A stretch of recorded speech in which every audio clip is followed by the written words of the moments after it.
Bonsoir et bienvenue sur Corrèze Télévision. Nous recevons ce soir pour notre nouvelle émission littéraire Franck Klarczyk. Bonsoir Franck. Bonsoir Patrick. C'est votre retour sur le plateau de Corrèze Télévision puisque vous étiez venu il y a quelque temps pour votre premier ouvrage, Sanglante Vérité, qui se déroulait dans les bas-fonds tulistes, on va dire ça comme ça. Qu'est-ce qui vous a poussé à doubler, à repartir sur une nouvelle aventure avec Gabriel Marcini, votre héros ? Eh bien, c'est vrai qu'au départ, je n'avais pas l'intention de faire de suite, mais finalement, je me suis aperçu que beaucoup de gens s'attachaient à ce personnage, le lieutenant Gabriel Marcini. Moi-même, je m'étais pris d'affection pour lui.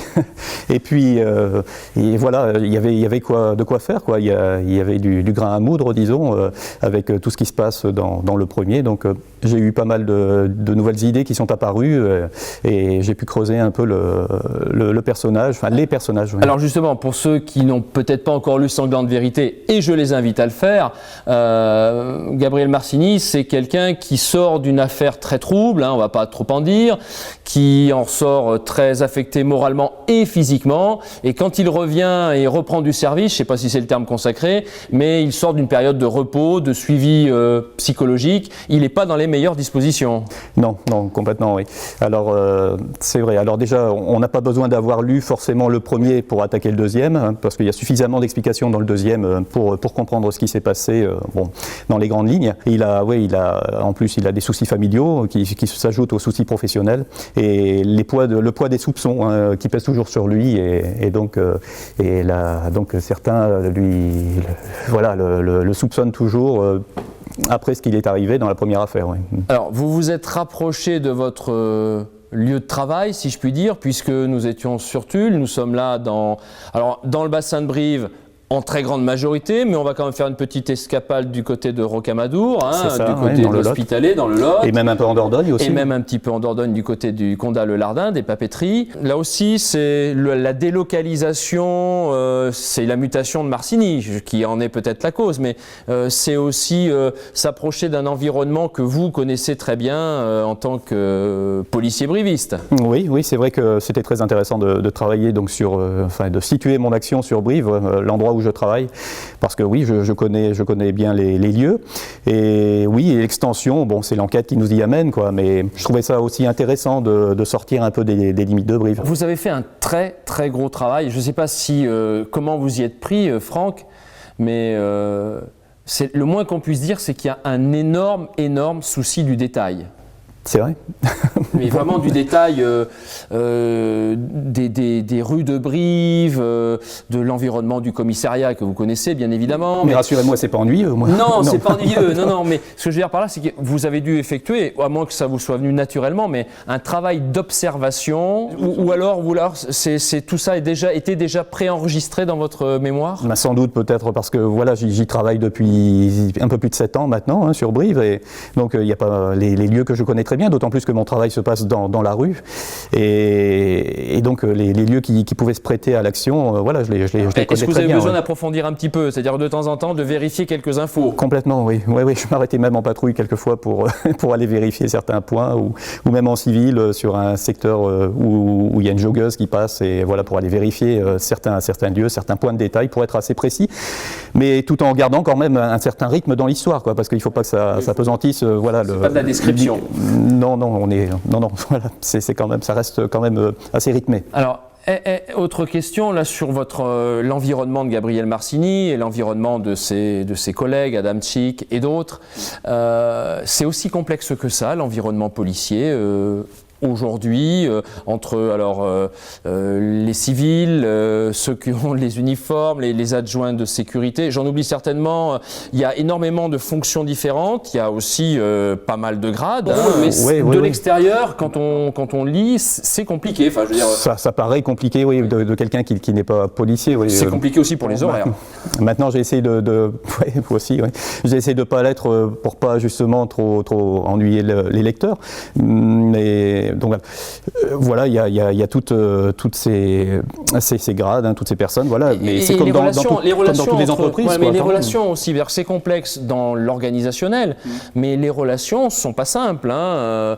Bon, c'est une communauté de personnes, évidemment, il y a des tensions, mais il y a aussi les relations hiérarchiques qu'il faut intégrer. Comme vous disiez, dans toutes les communautés de personnes, hein, dans toutes les entreprises, il peut y avoir des affinités, mais aussi des animosités, hein, quelques rancœurs entre le personnel. Il y a aussi un autre aspect qui, moi, m'a semblé important dans l'histoire, hein, dans cette histoire. Le titre, c'est L'écrou de la Corrèze, hein, j'en dirai pas plus, pour rien dévoiler là aussi, mais la mort, les risques du métier de policier sont présents. Et preuve en est, c'est que dans l'histoire, bon nombre d'entre eux perdent la vie.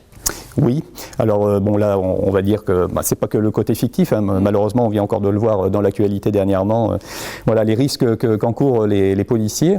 Donc oui, alors bon bien sûr c'est aussi dans le cadre du roman polar et thriller, quoi, voilà, il y a des cadavres. Mais donc je voulais montrer aussi donc le travail des collègues en tenue, hein, comme moi, par rapport aux collègues qui sont en civil, qui mènent les enquêtes, hein, qui sont à l'investigation.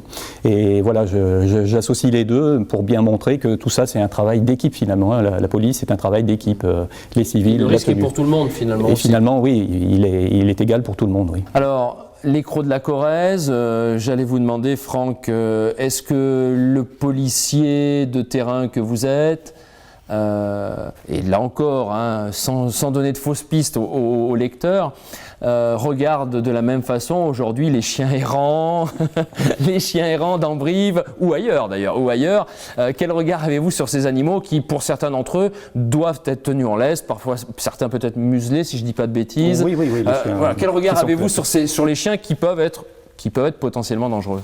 Mais voilà, je voulais montrer, c'est un peu l'idée aussi de départ du livre, c'était de parler, enfin, ce qui m'a donné l'idée, c'est l'actualité aussi, malheureusement avec les quelques accidents qui arrivent de temps en temps avec ces chiens dangereux.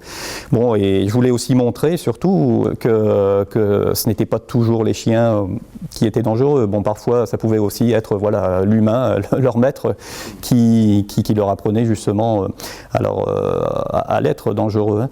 Voilà, je voulais nuancer un peu tout ça et expliquer qu'il n'y avait pas que des chiens dangereux, mais qu'il y avait aussi des gens dangereux. Alors justement, vous travaillez pas mal sur la psychologie, parce que la psychologie, c'est plus que le premier d'ailleurs. Plus que dans le premier. C'est un élément constitutif des policiers, la psychologie. Et puis là aussi, c'est aussi ce qui mène parfois à l'indice, au présumé coupable. Il faut aussi travailler ce côté psychologique et cette finesse psychologique quand on est enquêteur, policier de terrain. Ça fait partie de la panoplie de Gabriel Marcini. Oui, et puis des policiers donc en général, voilà, parce qu'on en a besoin, que ce soit dans l'investigation ou même sur le terrain, pour gérer des différends, pour gérer toutes sortes de personnes, hein, qu'on peut rencontrer chaque jour, parce que chaque jour en police secours est différent, hein. C'est ce qui est aussi l'intérêt du boulot. Et voilà, il faut savoir être souvent diplomate et savoir donc apaiser les esprits. Et voilà, il faut user de beaucoup de psychologie, de diplomatie dans le boulot. Ouais. Je reviens au chien. Vous avez un chien, Franck ? Non, j'en ai 5. Donc évidemment, vous étiez là dans un domaine ou dans une relation à l'animal que vous connaissiez déjà. Complètement, oui. Ouais. Alors on a eu Tulle, Brive sur le plan géographique, j'allais dire Ussel, mais y a-t-il encore un commissariat ou y a-t-il encore des policiers à Ussel? Question qui fâche. Ah, il y a toujours un commissariat. Il y a toujours un commissariat. Oui, là, tout là-haut dans le nord de la Corrèze. Est-ce à dire que vous allez nous emmener en Haute-Corrèze? Je connais pas du tout Ussel, alors je ne sais pas. C'est vrai que je vais pas laisser tomber Marcini, j'ai quelques idées, voilà, pour une autre histoire encore avec lui. Je vais peut-être le laisser se reposer par contre, parce que là je suis sur autre chose, quelque chose qui rejoint un peu votre profession là. Ça parle d'éducation nationale, hein, avec à l'actualité, le burn-out, hein, les programmes scolaires. Donc, je travaille sur ce troisième manuscrit là. L'abandon du polar, c'est temporaire. littéraire, rassurez-nous. Non, je ne l'ai pas abandonné. Non, parce que mon prof reste dans le thriller et dans le gore presque. Oui, parce qu'il enferme ses élèves et puis bon, il est en état de burn-out et voilà, il s'en prend à ses élèves. Non, on reste tout à fait dans le thriller. Ouais. Ce sera le printemps 2016, l'automne 2016? Ça dépend de la maison d'édition. Hein. Merci beaucoup Franck. Voilà, donc je rappelle, une histoire de chien, mais pas que, Les Crocs de la Corrèze aux éditions Geste Noir. Merci beaucoup, bonsoir. Merci.